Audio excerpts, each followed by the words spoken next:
మనం ఇప్పుడు ఒక చాలా విచిత్రమైన కాలంలో జీవిస్తున్నాం కదా. ఓవైపు చూస్తేమో ఆర్టిఫిషియల్ ఇంటెలిజెన్స్ లాంటి టెక్నాలజీతో అద్భుతాలు చేస్తున్నాం, మరోవైపు చూస్తే యుద్ధాలు, వాతావరణ మార్పులు లాంటి పెద్ద పెద్ద సంక్షోభాల్లో కూరుకుపోతున్నాం. మరి రెండూ ఒకేసారి జరగడమేంటి? ఐఆర్ఎస్ అధికారి ఈదర రవికిరణ్ గారి విశ్లేషణ ఆధారంగా ఈరోజు మనం ఈ వైరుధ్యాన్ని, ఈ పారాడాక్స్ను కొంచెం లోతుగా పరిశీలిద్దాం. ఇప్పుడు చూడండి, మన ప్రస్తుత పరిస్థితికి ఇది అచ్చమైన అద్దం పడుతుంది. ఒకటేమో మనల్ని ఆకాశానికి తీసుకెళ్తోంది, అదే ఆర్టిఫిషియల్ ఇంటెలిజెన్స్ టెక్నాలజీ. ఇంకోటేమో మనల్ని పాతాళానికి తొక్కుతోంది, అవే ప్రపంచ యుద్ధాలు, పర్యావరణ వినాశనం. పురోగతి, సంక్షోభం ఒకే నాణ్యానికి రెండు వైపులా ఎలా మారాయి? ఇదే మన కాలపు అతిపెద్ద ప్రశ్న. అయితే ఈ గందరగోళానికి, ఈ కన్ఫ్యూజన్కి ఒక పేరు కూడా పెట్టారు నిపుణులు. అదే వూకా వరల్డ్. అంటే ఏంటి? అంత గజిబిజి, ఏది ఎప్పుడు ఎలా మారుతుందో తెలియని పరిస్థితి. రేపు ఏం జరుగుతుందో ఖచ్చితంగా ఎవ్వరూ చెప్పలేరు. ఈ అనిశ్చితే ఈ పదం వెనుకున్న అసలు భావం. సరే, ఈ వైరుధ్యాల ప్రపంచంలోకి ఇంకొంచెం లోతుగా వెళ్దాం. ఈ మొత్తం కథలో హీరో, విలన్ రెండూ ఒకటే అనిపిస్తుంది. అదే ఆర్టిఫిషియల్ ఇంటెలిజెన్స్. మానవజాతి సాధించిన గొప్ప విజయంగా చెప్పుకునే ఇదే మన ముందు అతిపెద్ద సవాలుగా ఎందుకు నిలబడుతోందో ఇప్పుడు చూద్దాం. టెక్నాలజీ రెండు వైపులా పదునున్న కత్తి అంటారు కదా, అది ఎంత నిజమో చూడండి. ఏఐ చూడ్డానికి మన పనుల్ని ఎంత ఈజీ చేసినా తెర వెనుక అసమానతల్ని పెంచేస్తోంది. ప్రపంచం ఒక చిన్న పల్లెటూర్లా మారిందంటున్నారు.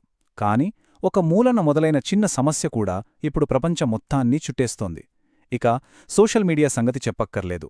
మనల్ని కలపడం కంటే తప్పుడు సమాచారంతో విడదీయడానికే ఎక్కువ ఉపయోగపడుతోంది.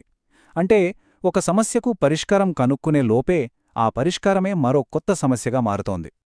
అయితే ఇక్కడ ఒక ప్రశ్నొస్తుంది. ఈ సమస్యలన్నిటికీ కారణం టెక్నాలజీనేనా? లేకపోతే టెక్నాలజీ అనేది జబ్బు కాదు, కేవలం జబ్బు యొక్క లక్షణం మాత్రమేనా? అసలు రోగం వేరే ఎక్కడైనా ఉందా? ఇప్పుడు ఈ సంక్షోభం వెలుకున్న అసలు మూల కారణాన్ని వెతుకుదాం. ఒక్కసారి మనసు పెట్టి ఆలోచించండి. ఈ సంక్షోభానికి అసలు వేరులు ఎక్కడున్నాయి? టెక్నాలజీలోనా, ప్రభుత్వాల్లోనా, లేక ఇంకెక్కడో కాదు, మనలోనే ఉన్నాయా? ఈ ప్రశ్నకు సమాధానం కోసం మనం ఎక్కడికో వెళ్ళక్కర్లేదు. గొప్ప శాస్త్రవేత్త ఆల్బర్ట్ ఐన్స్టీన్ ఏమన్నారో వినండి. మనం సమస్యలను సృష్టించినప్పుడు ఉపయోగించిన ఆలోచనా విధానంతోనే వాటిని పరిష్కరించలేము. చూసారా ఎంత స్పష్టంగా చెప్పారో? సమస్యని పుట్టించిన ఆలోచనలతోనే దాన్ని పరిష్కరించలేం. అంటే మార్పు రావాల్సింది బయట కాదు, మన ఆలోచనల్లో. ఆయన చెప్పిన దాని ప్రకారం అసలు సమస్య బయట జరుగుతున్న యుద్ధం కాదు, మన లోపల మనతో మనం చేస్తున్న యుద్ధం.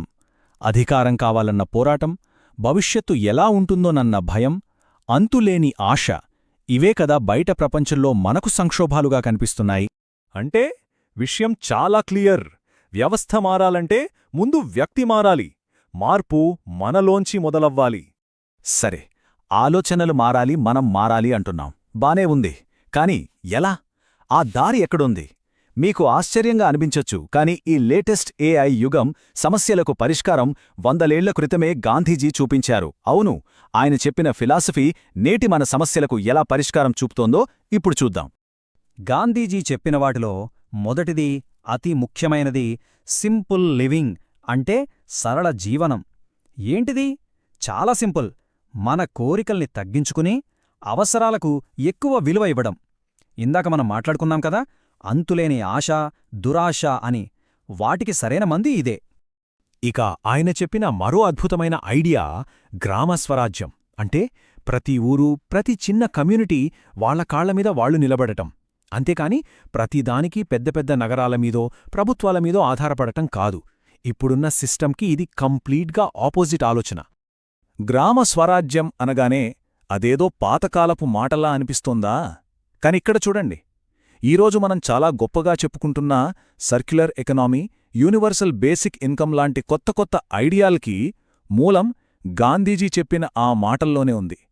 ఆయన విజన్ అంటే అది. సరే, ఇదంతా వినడానికి చాలా బావుంది, ఐడియాలు బాగున్నాయి. కానీ కేవలం తెలుసుకుంటే సరిపోదు కదా, ఆచరణలో పెట్టాలి. ఈ మార్పులో మన పాత్ర ఏంటి? మనం ఏం చేయగలం?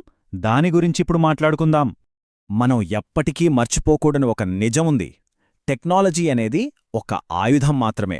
అది పరిష్కారం కాదు. అసలైన పరిష్కారం ఆ ఆయుధాన్ని వాడే మన చేతుల్లో, మన తెలివిలో, మన వివేకంలో ఉంది. ఆ వివేకాన్ని మన జీవితంలో భాగం చేసుకోటానికి ఇక్కడొక 4 సింపుల్ స్టెప్స్ ఉన్నాయి. మొదటి 3 మన రోజువారీ అలవాట్లకు సంబంధించినవి.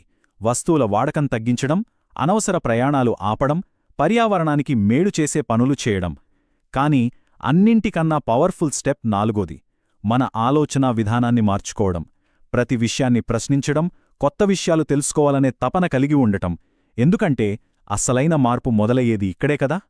సో ఫైనల్గా మనం అర్థం చేసుకోవాల్సిందేంటంటే, మనం ఎదుర్కొంటున్నది ఏదో ఆర్థిక సంక్షోభమో రాజకీయ సంక్షోభమో కాదు.